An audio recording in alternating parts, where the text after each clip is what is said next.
नमस्कार, आप देख रहे हैं देश रोजाना और मैं हूं बेनजीर हाशमी। खबरों की शुरुआत करेंगे दिन भर की कुछ ताजा सुर्खियों के साथ, फिर बात करेंगे हरियाणा की कुछ खास खबरों की। लखनऊ आगरा एक्सप्रेसवे पर हुआ भीषण हादसा, 3 लोगों की हुई मौत, 7 लोग हुए गंभीर रूप से घायल। मायावती ने भतीजे आकाश आनंद को बनाया उत्तराधिकारी, जो अभी पार्टी की नेशनल कोऑर्डिनेटर और बसपा प्रमुख के छोटे भाई के बेटे हैं। गोगामेडी मर्डर के 3 आरोपी चंडीगढ़ से किए गए अरेस्ट। फेक आधार का प्रयोग करके गेस्ट हाउस में ली थी पनाह, पुलिस को हिसार स्टेशन के सीसीटीवी से हुआ था शक। कल होगी एमपी में बीजेपी विधायक दल की बैठक शाम 4 बजे से होगी शुरू। सूत्रों के मुताबिक पार्टी के केंद्रीय पर्यवेक्षक मुख्यमंत्री के नाम का रखेंगे प्रस्ताव। उड़ीसा में पत्नी का कटा सर लेकर थाने पहुंचा व्यक्ति, एक्स्ट्रा मैरिटल अफेयर के चलते अपनी पत्नी की हत्या, फिर पुलिस के सामने किया सरेंडर। हरियाणा के शिक्षा मंत्री कंवरपाल गुर्जर को आया हार्ट अटैक, यमुनानगर के प्राइवेट अस्पताल के आईसीयू में किया गया भर्ती। वहीं ब्रिटेन में भारतीय डॉक्टर से इलाज नहीं करा रहे मरीज, 40% डॉक्टर नक्सलवाद का शिकार, शिकायत किए जाने पर नौकरी जाने का खतरा। अब साल 2025 से ट्रकों में एसी कैबिन होना होगा अनिवार्य, इससे ड्राइवरों की सेहत ठीक रखने में मिलेगी मदद, सरकार ने जारी किया नोटिफिकेशन। हिमाचल में नशा मुक्ति केंद्र से 17 लड़कियां हुई फरार। पंजाब हरियाणा शिमला की रहने वाली लड़कियों को जंगल से पकड़कर परिजनों को सौंपा गया। तो ये थी अभी तक की कुछ ताज़ा सुर्खियां। अब बात करते हैं हरियाणा की कुछ खास खबरों की। हरियाणा के शिक्षा मंत्री की यमुनानगर में विकसित भारत जन संकल्प यात्रा के दौरान अचानक तबीयत बिगड़ गई। दरअसल प्रतापनगर अस्पताल से प्राथमिक उपचार के बाद शिक्षा मंत्री को यमुनानगर के नागरिक अस्पताल में लाया गया। बता दें कि हरियाणा के कैबिनेट मंत्री कंवरपाल गुर्जर यमुनानगर में विकसित भारत जन संकल्प यात्रा के दौरान जनसंवाद कर रहे थे, तभी अचानक उनकी तबीयत खराब हो गई। आनन फानन में मंत्री कंवरपाल को शहर के गावा अस्पताल ले जाया गया, जहां उनका इलाज शुरू किया गया। हरियाणा में स्वास्थ्य विभाग को लेकर मंत्री अनिल विज और मुख्यमंत्री कार्यालय के बीच चल रहा गतिरोध 66 दिन बाद आखिरकार टूट गया है। दरअसल मिली जानकारी के अनुसार सरकार स्वास्थ्य महानिदेशक डॉक्टर सोनिया त्रिखा खुल्लड़ को कहीं और एडजस्ट करने की तैयारी कर रही है। वहीं उनकी जगह महानिदेशक डॉक्टर RS पुनिया को पूरी जिम्मेदारी दी जाएगी। और तो और शुरुआत में डॉक्टर त्रिखा को छुट्टी पर भेज दिया जा सकता है।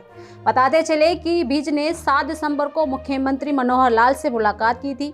वहीं सूत्रों के अनुसार सीएम ने उनको आश्वासन दिया है कि जल्द ही स्वास्थ्य विभाग महानिदेशक को विभाग से अलग कर दिया जाएगा। आश्वासन के बाद अब अनिल भी संतुष्ट है। उम्मीद है कि सोमवार से विभाग की फाइलें भी देखना शुरू कर देंगे। गोगामेडी की हत्या की सुपारी देने वाले महेंद्रगढ़ के रामवीर सिंह जाट को भी पुलिस ने गिरफ्तार कर लिया है। और साथ ही बता दें कि सभी आरोपियों को पुलिस दिल्ली लेकर गई है। दरअसल राष्ट्रीय राजपूत करनी सेना अध्यक्ष सुखदेव सिंह गोगामेडी हत्याकांड में शामिल 2 मुख्य आरोपी नितिन फौजी और रोहित राठौर को शनिवार की रात पुलिस ने चंडीगढ़ के एक होटल से गिरफ्तार किया।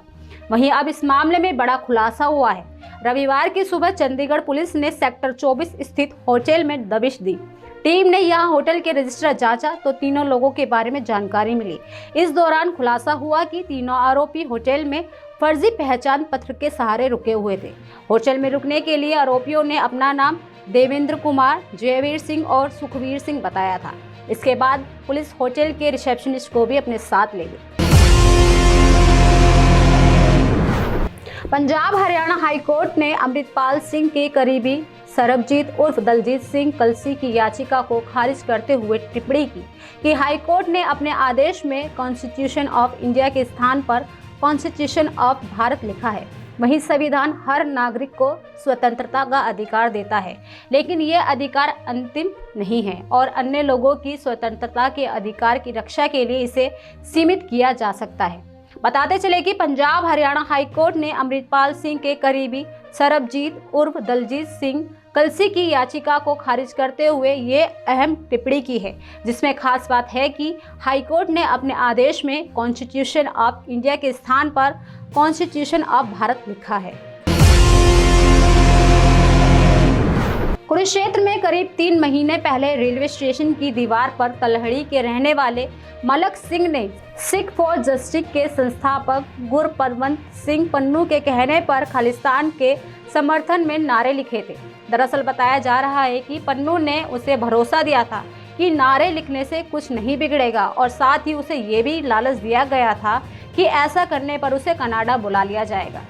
इसके लिए पन्नू उसे लगातार संपर्क करने लगा था। वहीं आरोपी मलक सिंह ने ये नारे लिखने के लिए घर से रेलवे स्टेशन पहुंचा और इसके लिए पेंट के स्प्रे बोतल भी खरीदी, जो नारे लिखे जाने के बाद दीवार की दूसरी ओर फेंक दी गई।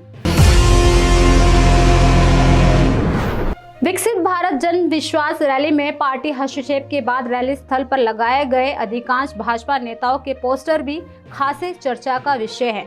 दरअसल रैली में जहां पूर्व में भाजपा के अन्य नेता दूरी बनाए हुए थे, वह भी पार्टी के हस्तक्षेप के बाद रैली में पहुंचे। बता दें कि महेंद्रगढ़ के कनीना क्षेत्र के गांव दोगड़ा अहीर में विकसित भारत जन विश्वास रैली में जिले भर से भारी भीड़ देखकर भाजपा पदाधिकारी एवं कार्यकर्ता गदगद नजर आए। जहां सुबह 10 बजे रैली शुरू होने का समय निर्धारित किया गया था, लेकिन मुख्य अतिथि प्रदेश भाजपा प्रभारी विप्लव देव और प्रदेश अध्यक्ष नायब सैनी 1:30 बजे पहुंचे। और तो और रैली में जहां पूर्व में भाजपा के अन्य नेता दूरी बनाए हुए थे, वह भी पार्टी के हस्तक्षेप के बाद रैली में पहुंच गए। इसके अलावा रैली के लिए नांगल चौधरी विधायक डॉक्टर अभय सिंह यादव पिछले 2 माह से तैयारियों में जुटे हुए थे। तो ये थी अभी तक की कुछ खास खबरें। कल फिर होगी मुलाकात ऐसी ही कुछ ताज़ा खबरों के साथ। तब तक के लिए बने रहिए हमारे साथ और देखते रहिए देश रोजाना। नमस्कार। हमारे साथ जुड़े रहने के लिए देखते रहिए देश रोजाना का YouTube चैनल सब्सक्राइब कीजिए। साथ ही देश रोजाना की खबरें सबसे पहले देखने के लिए प्रेस कीजिए बेल आइकन।